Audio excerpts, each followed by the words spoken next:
La lluvia de septiembre tamborileaba contra las vidrieras de la Catedral de San Mateo mientras yo estaba sentada en el último banco, con el único vestido negro que tenía. No era de diseño, como el Versace de mi prima Elena o el Chanel de mi tía Carol, pero era limpio y respetuoso. De todas formas, eso era lo único que le habría importado a papá. La catedral estaba abarrotada. Papá había tocado tantas vidas durante sus 40 años como director de instituto. Pero la sección familiar contaba una historia diferente. Se habían adueñado de las 3 primeras filas como una fortaleza, dejándome aislada en la parte de atrás con los profesores y antiguos alumnos que sí sabían quién era mi padre. Soy María Torres, aunque mi familia se había pasado los últimos 8 años fingiendo que no existía. A los 31 años, era la hija que había tirado su vida por la borda dejando su trabajo en la empresa para montar mi propio negocio. La que los había avergonzado mudándose a un apartamento modesto y conduciendo un Honda de 10 años en lugar de alquilar algo impresionante. La decepción familiar que había priorizado la esencia sobre las apariencias. Si supieran. La tía Carol se giró en el primer banco, con su maquillaje impecablemente aplicado, incapaz de ocultar el desdén en sus ojos al verme. Le susurró algo a mi tío Roberto, quien la miró con la misma expresión de disgusto apenas disimulado. Mi prima Elena ni siquiera se molestó en mirar. Estaba demasiado ocupada revisando su teléfono, probablemente actualizando sus redes sociales sobre su asistencia a un servicio tan significativo. La voz del sacerdote resonó por la catedral al hablar de la dedicación de papá a la educación, su amor por sus alumnos, su compromiso de ayudar a niños desfavorecidos a encontrar su camino. Todo lo que la familia había visto con desdén durante las cenas dominicales, llamándolo tirar el dinero en malas causas. Toqué la pequeña cruz de plata que llevaba en el cuello, la que papá me había regalado para mi confirmación. La única joya que nunca me quitaba, aunque no valía más de $50. A diferencia de la pulsera de diamantes que Elena llevaba, tenía un significado real. A medida que avanzaba el servicio, recordé la última conversación que tuve con papá, apenas 2 semanas antes de su repentino infarto. Nos conocimos en su restaurante favorito, aquel donde me llevaba a comer panqueques todos los sábados por la mañana cuando era pequeña. Estoy orgulloso de ti, mija, me dijo, removiendo azúcar en su café con las manos que habían calificado miles de trabajos a lo largo de décadas. Estás haciendo algo real, algo que importa. La familia no entendía por qué había dejado mi trabajo de 6 cifras en Morrison & Associates para fundar Torres Solutions, una consultora que ayudaba a pequeñas empresas a navegar por las transiciones tecnológicas. Lo veían como tirar el éxito a la basura. Papá lo veía como construir algo significativo. Tu madre también estaría orgullosa, añadió con voz suave. Mamá murió cuando yo tenía 16 años, y papá me crió solo mientras enseñaba a tiempo completo y estudiaba su maestría por las noches. Incluso entonces, la familia consideraba su lucha injusta. Ahora, viéndolos expresar su dolor ante la catedral abarrotada, sentí esa familiar mezcla de tristeza y rabia. Apenas habían visitado a papá en sus últimos años, demasiado ocupados con las membresías del club de campo y las galas benéficas como para pasar tiempo con el director de una escuela pública que vivía en una casa modesta y conducía un Camry de 12 años. El sacerdote concluyó su discurso e invitó a los familiares a compartir recuerdos. El tío Roberto fue el primero en ponerse de pie, ajustándose su costoso traje mientras subía al podio. Su voz resonó por el sistema de sonido mientras pintaba una imagen de su querido hermano que se parecía poco al hombre que, en realidad, me había criado. Eduardo fue un pilar de nuestra comunidad, declaró Roberto, con su sonrisa de político brillando bajo las luces de la catedral. Un hombre que comprendía la importancia de los valores familiares y la responsabilidad financiera. Tuve que morderme la lengua. Era el mismo hombre que le había dicho a papá que la docencia era un desperdicio de su potencial y que debería haberse dedicado al sector inmobiliario como el resto de los Torres. Elena habló después, con la voz temblorosa por lo que supuse que era una devoción practicada. Habló de la sabiduría del tío Eduardo y de cómo siempre había animado a la familia a buscar la excelencia, el mismo tío del que se quejaba a cualquiera que la escuchara, llamando a su casa, vergonzosamente pequeña, y a su coche, una chatarra. Finalmente, la tía Carol se acercó al podio. A sus 58 años, era la matriarca de la familia, la que se había encargado de mantener la imagen de Torres tras la muerte de la esposa de papá, mi madre. Nunca le perdonó que no se volviera a casar con alguien de su círculo social. Y nunca me perdonó que yo siguiera siendo un recordatorio de sus malas decisiones. Mi hermano, Eduardo, era un buen hombre, empezó, con esa mezcla particular de condescendencia y falso sentimentalismo que había perfeccionado con los años. Pero también era testarudo. Tenía ideas sobre el éxito que no siempre se ajustaban a la realidad. Me removí, incómoda, en mi banco. Incluso en el funeral de papá, no pudo resistirse a criticar sus decisiones. Creía en ayudar a los demás, a veces en detrimento propio, continuó Carol. Daba y daba, incluso cuando eso significaba sacrificar su propia seguridad financiera. Es una historia con moraleja sobre la importancia de tomar decisiones prácticas. El mensaje en clave era claro: papá había sido un insensato al elegir la enseñanza por encima del dinero, por ayudar a los estudiantes en lugar de acumular riqueza, por criar a una hija que había seguido sus pasos poco prácticos. Cuando regresó a su asiento, sentí la familiar quemazón de la rabia en el pecho.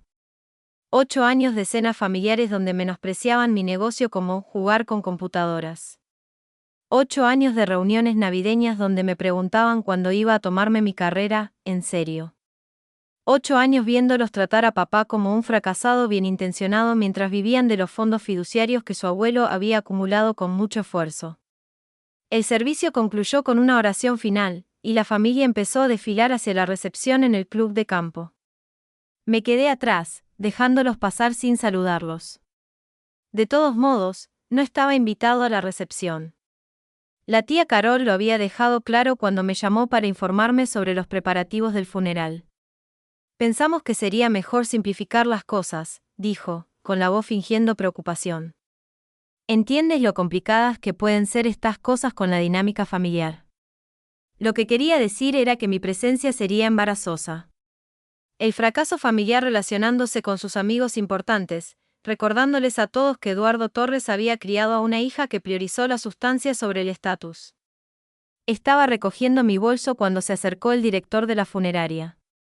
Thomas Mackenzie llevaba 30 años atendiendo los servicios en San Mateo, y su expresión era cuidadosamente profesional mientras caminaba por el pasillo hacia mí. Disculpe, dijo en voz baja, mirando a su alrededor para asegurarse de que no nos oyeran. ¿Es usted María Torres? Asentí, preguntándome si habría algún problema con el papeleo de papá. Quería hablar con usted en privado, continuó, con un tono más personal. Sobre los gastos del funeral. Se me encogió el corazón. ¿Había dejado papá facturas sin pagar? Tendría que arreglármelas para cubrir gastos que no podía afrontar. El negocio iba bien, pero yo seguía viviendo modestamente, reinvirtiendo la mayor parte de mis ganancias en crecimiento. Ha habido cierta confusión, dijo Mackenzie, sacando una carpeta. Su familia parece creer que es responsable de los gastos, pero nuestros registros muestran que usted pagó todo por adelantado hace 3 meses. El servicio completo, las flores, incluso la recepción en el club de campo. Lo miré fijamente, con la mente acelerada. 3 meses atrás, recibí una llamada del médico de papá sobre su afección cardíaca. El pronóstico había sido grave, pero no de inmediato mortal. Hice algunas llamadas, me encargué de algunos preparativos, pero lo hice discretamente. Papá se habría puesto furioso de haberlo sabido. La cantidad fue bastante considerable, continuó Mackenzie. El servicio religioso completo, los arreglos especiales, el catering para 200 personas, casi $40,000 en total. Antes de que pudiera responder, oí el crujido de unos tacones caros sobre el mármol. La tía Carol regresaba por el pasillo, con el rostro desencajado, esa expresión que reservaba para atender necesidades desagradables. María, dijo, y su voz apenas disimulaba su irritación. Tienes que irte. Tenemos una recepción a la que asistir, y este no es lugar para demorarse. Miró a Mackenzie con la mirada despectiva que usaba para los empleados de servicio. Thomas, gracias por todo. La familia pagará los gastos finales esta semana. Mackenzie nos miró, visiblemente incómoda. De hecho, señora Rodríguez, eso es lo que le estaba explicando a la señorita Torres. Los gastos ya están cubiertos. Las cejas perfectamente arqueadas de Carol se juntaron. ¿Cubridos por quién? Aún no hemos enviado el pago. Por tu sobrina, dijo Mackenzie simplemente. La señorita Torres pagó todo por adelantado hace 3 meses. El silencio que siguió fue ensordecedor. El rostro de Carol pasó por una serie de expresiones, confusión, incredulidad y, finalmente, algo que parecía pánico. Eso es imposible, dijo, alzando ligeramente la voz. María no tiene esa cantidad de dinero. Trabaja con computadoras o algo así. Sentí la familiar punzada de su desdén, pero esta vez fue seguida por algo más, una satisfacción serena y fría que había estado buscando durante 8 años. De hecho, dijo Mackenzie, consultando su carpeta, la señorita Torres es dueña de Torres Solutions, que se encargó de la renovación tecnológica completa de nuestra catedral el año pasado. También financió el programa de becas que ha ayudado a más de 300 estudiantes a asistir a la universidad. El rostro de Carol palidecía bajo la base de maquillaje. ¿Programa de becas? La beca conmemorativa Eduardo Torres, continuó Mackenzie, claramente sin comprender la dinámica familiar en juego. Aunque no era un monumento conmemorativo cuando se fundó. La señorita Torres lo creó para honrar a su padre en vida. Una dotación de $500,000, renovable anualmente. La carpeta se le escapó de las manos cuidadas a Carol, esparciendo papeles por el suelo de mármol. La vi apresurarse a recogerlos, su vestido de diseñador no estaba diseñado para movimientos tan prácticos. $500,000, susurró. Miré a Mackenzie, luego a la cara de asombro de mi tía, y tomé una decisión. 8 años siendo tratada como una fracasada. 8 años viéndolos desestimar las decisiones de papá y las mías. 8 años de silenciosa condescendencia y desprecio apenas disimulado. En realidad, dije con voz firme y clara, la beca es solo uno de los varios programas que financia Torres Solutions. También apoyamos las iniciativas tecnológicas de 5 escuelas locales, el Centro de Desarrollo de Pequeñas Empresas del Centro y el Programa Intensivo de Programación del Colegio Comunitario. Carol se puso de pie con dificultad, apretando los papeles en sus manos temblorosas. ¿De cuánto dinero estamos hablando? Mackenzie pareció confundida con la pregunta, pero decidí responderla directamente. Torres Solutions generó $12 millones en ingresos el año pasado, dije simplemente. Nos expandiremos a 3 nuevos mercados el próximo trimestre. El sonido que Carol emitió fue entre un jadeo y un atragantamiento. Me miró como si de repente me hubieran salido alas. 12 millones, repitió débilmente. En ingresos, aclaré. El beneficio neto fue de alrededor del 30%, aunque la mayor parte se reinvierte en programas comunitarios o en la expansión del negocio. Mackenzie nos miraba con creciente comprensión. Quizás deberíamos continuar esta conversación en un lugar más privado. Pero Carol seguía mirándome, con la mente claramente luchando por procesar la información. Pero vives en ese pequeño apartamento.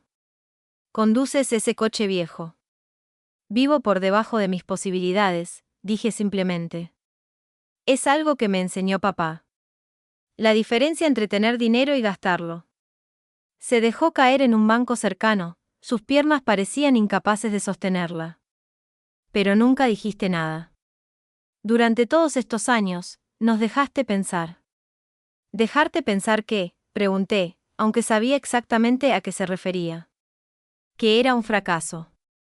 Que había tirado mi vida a la basura. Que los valores de papá no valían nada. La catedral quedó en silencio, salvo por el continuo tamborileo de la lluvia contra las ventanas.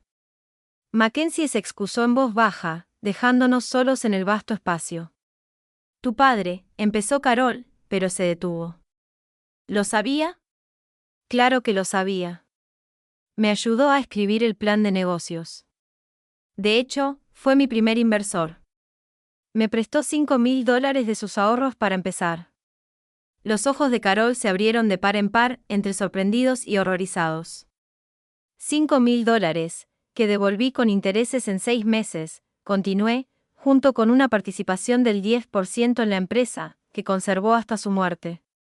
Sus acciones valen ahora unos $800,000.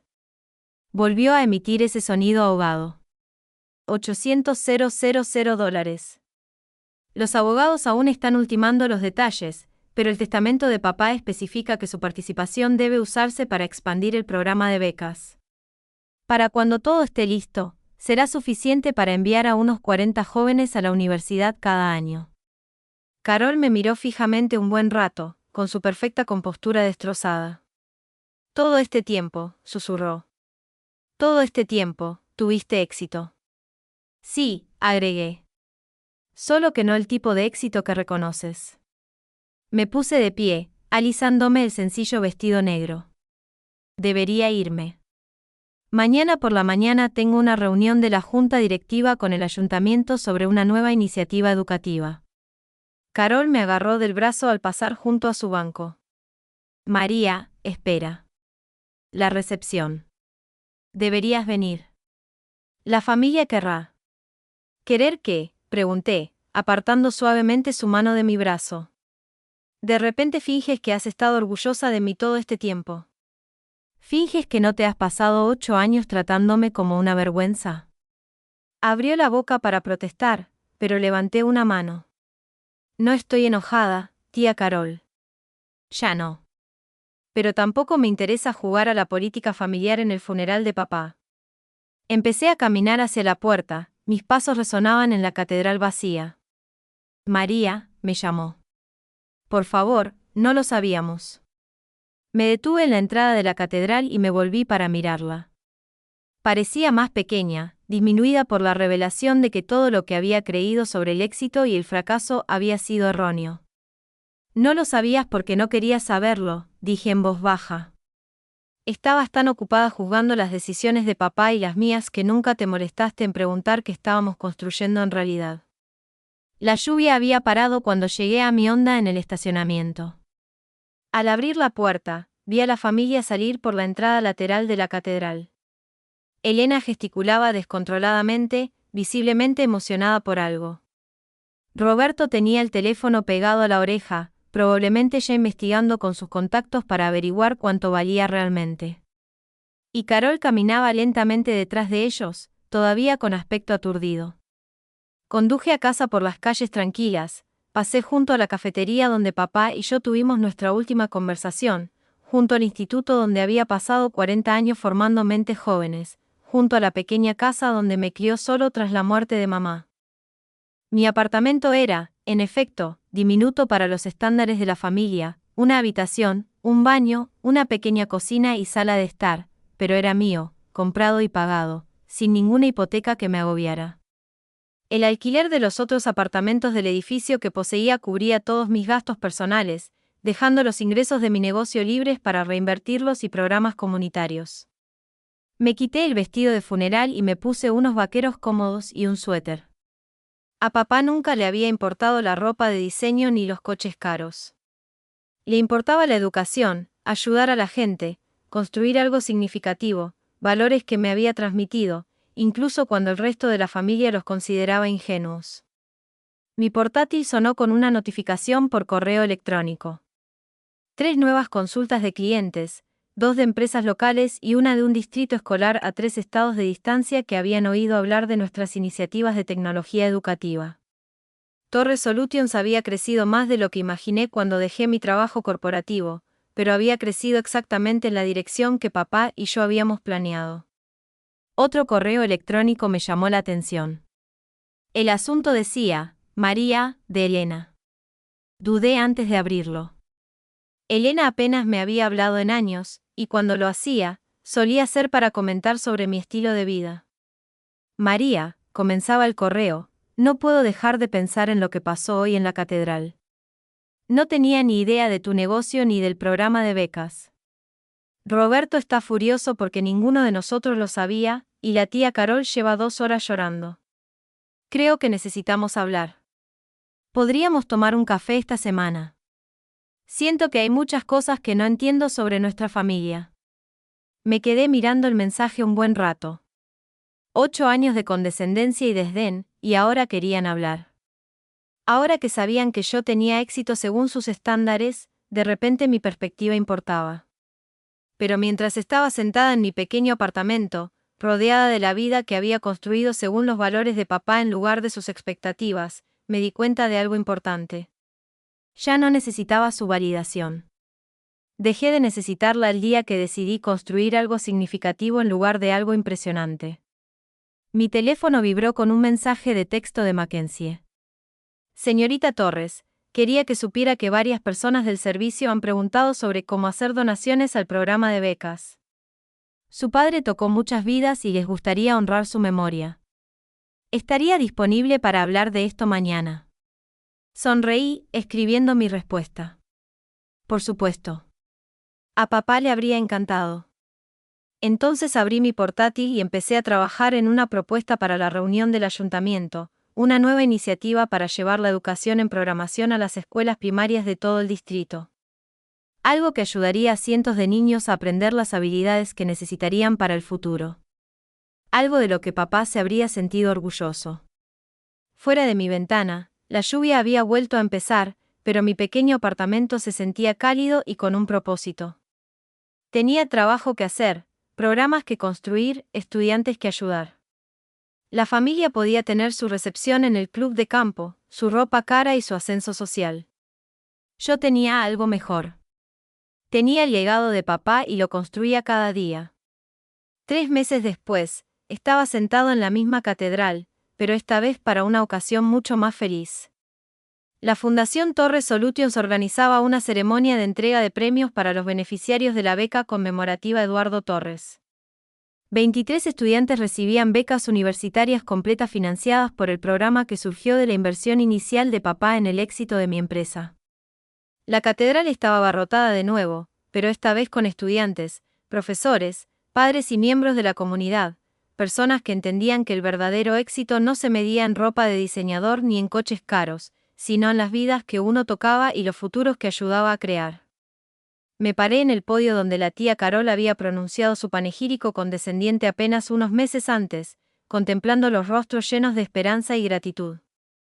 Mi padre, Eduardo Torres, creía que la educación era el gran ecualizador, comencé con voz firme y clara. Él creía que cada niño merecía la oportunidad de alcanzar su potencial, independientemente de la situación económica de su familia. Entre el público, vi rostros conocidos. Mackenzie estaba sentado en la tercera fila, tras haberse convertido en amigo y partidario de la fundación. Varios antiguos colegas de papá estaban allí, junto con docenas de estudiantes a los que había enseñado a lo largo de los años. Y al fondo, casi oculta tras una columna, vi a la tía Carol. Había estado llamando con frecuencia desde el funeral, intentando reconstruir nuestra relación. Todavía no estaba preparada para eso, pero tampoco estaba enfadada. Ella estaba aprendiendo, poco a poco, que había diferentes maneras de medir el éxito. Estos becarios representan lo mejor de lo que mi padre creía, continué. Son estudiantes que han superado obstáculos, que han trabajado duro, que han demostrado que la determinación y el carácter importan más que los privilegios. La ceremonia continuó con cada estudiante recibiendo su premio y compartiendo sus planes para la universidad, un futuro profesor, un aspirante ingeniero, un estudiante que quería estudiar trabajo social para ayudar a otros jóvenes de entornos difíciles. Cada uno de ellos encarnaba los valores que papá había guiado en su vida. Al concluir el evento y al comenzar a socializar, Elena se me acercó. Había cambiado desde el funeral, menos preocupada por las apariencias y más por el contenido. Incluso había empezado a colaborar como voluntaria en uno de los programas comunitarios que apoyaba Torres Solutions. María, dijo, quería agradecerte de nuevo por incluirme en el trabajo de la fundación. Ha sido enriquecedor. Sonreí. Papá siempre decía que la mejor educación se da fuera del aula. Asintió, pensativa. Empiezo a entender lo que quería decir. Más tarde esa noche, mientras cerraba la catedral y me preparaba para volver a casa, Mackenzie me acompañó en la escalera de entrada. Otro evento exitoso, dijo, con aspecto satisfecho. Tu padre estaría orgulloso. Miré las vidrieras que habían presenciado tanto el funeral de papá como la celebración de esa noche. Creo que sí, aunque probablemente me recordaría que la verdadera medida del éxito no es la ceremonia. Es lo que sucede después. Mackenzie rió entre dientes. Hablas como la hija de Eduardo. Mientras conducía a casa por las calles que conocía, pasé por el instituto donde papá había trabajado. La cafetería donde habíamos tenido nuestra última conversación, la modesta casa donde me enseñó que el éxito no se trata de lo que los demás piensen de ti, sino de lo que construyes para los demás. Mi teléfono vibró con un mensaje de uno de los becarios de esa noche. Señorita Torres, gracias por creer en mí. Prometo enorgullecer al señor Torres. Sonreí, pensando en la reacción de papá a la ceremonia de esa noche. Habría estado orgulloso, no porque su hija se hubiera hecho rica, sino porque había aprendido a usar esa riqueza como él había usado su modesto salario de profesor, para abrir puertas a otros. La familia por fin había aprendido a respetar mi éxito, pero eso ya no era lo que importaba. Lo que importaba eran los 23 estudiantes que ahora tenían la oportunidad de ir a la universidad, los cientos más que se beneficiarían de nuestros programas tecnológicos y la comunidad de personas que entendían que la verdadera riqueza no es lo que se acumula, sino lo que se da. Aparqué en mi plaza de aparcamiento detrás del pequeño edificio de apartamentos que poseía, pensando en la agenda del día siguiente, una reunión con la junta escolar para ampliar nuestro programa de programación, una consulta con una pequeña empresa que necesitaba ayuda con su transición tecnológica y una videollamada con una universidad de California que quería replicar nuestro modelo de becas. Papá tenía razón sobre el éxito. No se trataba de impresionar a tu familia ni de cumplir sus expectativas. Se trataba de construir algo significativo, algo que te sobreviviera, algo que mejorara un poco el mundo. Y mientras subía las escaleras hacia mi modesto apartamento, supe que, según sus estándares, había superado sus sueños más descabellados. No porque le hubiera demostrado a la familia que estaba equivocada, sino porque le había dado la razón a él. La mejor venganza no era demostrarles que era rico. Era demostrarles que su definición de éxito había sido errónea desde el principio.